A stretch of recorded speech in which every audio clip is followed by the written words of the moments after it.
Good evening, ladies and gentlemen. The 2009 Oscar for Best Picture will be presented in several hours, so I can't say who's won. This year is the first year in which the Academy has nominated 10 rather than 5 films for Best Picture, even though I suppose that is largely because like that more films can advertise nominated for Best Picture when they come out on DVD.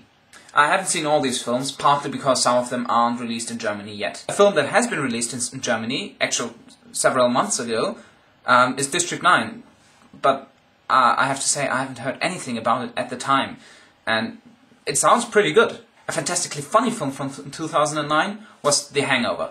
Normally I can't stand these crude comedies, but when I saw The Hangover at the sneak preview, I thoroughly enjoyed it. A film that attracted a lot of negative criticism was Sherlock Holmes by Guy Ritchie, because people said, oh, it's too far away from the original stories and it turns Sherlock Holmes into a clown.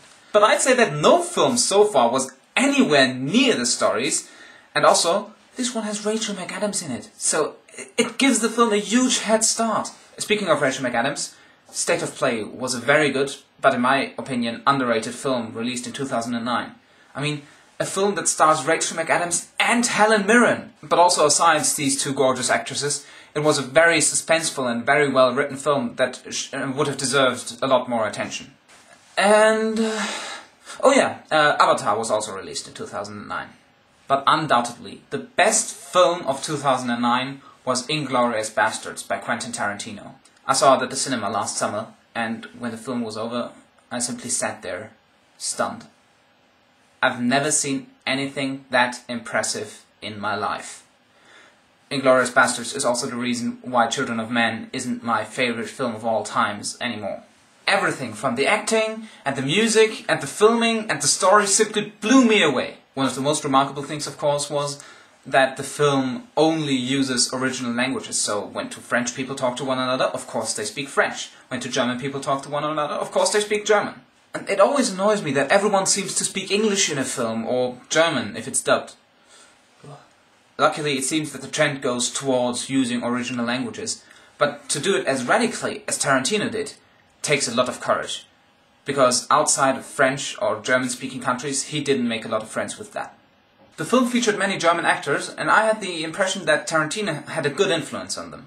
The performances by these actors in the film exceed anything I've ever seen of them in a German film, by far. And the greatest performance, of course, is that by Christoph Waltz. I mean, how someone can be such a charming and lovely, intelligent man, and such a monster at the same time, is quite frankly a little scary.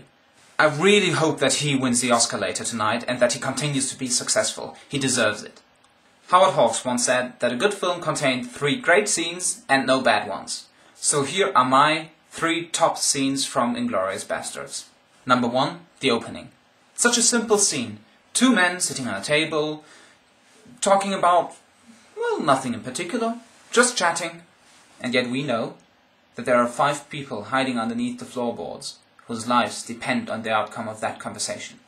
Number 2, the strudel scene. As soon as Colonel Landa appears behind Shoshana's chair, we know that this might well end bad. Very bad. So we sit there, gripping the armrests of our cinema seat, hoping that he doesn't recognize her, hoping that nothing will happen. And his calm and charming manner just add to Shoshana's and our fear. Number 3, the cellar bar scene. And once again, we know what's at stake. One wrong word, or one wrong movement of a finger, could well mean that everyone is doomed. And yet they sit around the table, and they drink, and they play a game, and they laugh. And the laughter that lies somewhere between terror and panic and despair drives us mad. I could go on talking about this film for hours, but I don't have the time, because soon my friends will come around to watch the Oscars. And so let's continue the discussion in the comments and cross your fingers for Inglourious Basterds.